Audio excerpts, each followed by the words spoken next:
মাঝে মারলো বসে আসামো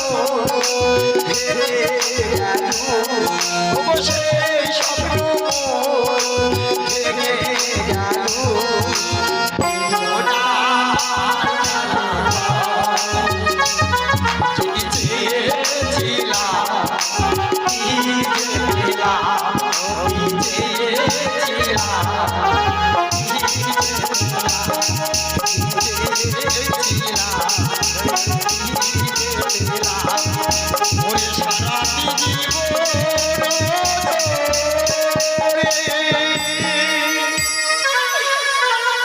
আজ আমি চলে যাবো গো। আজ আমার স্বামীর কাছে কি বলবো? আজ আমার মা অনেক খাবার খেয়ে পাঠিয়ে দিয়েছে গো, আমি তাই চলে যাবো গো, চলে যাবো।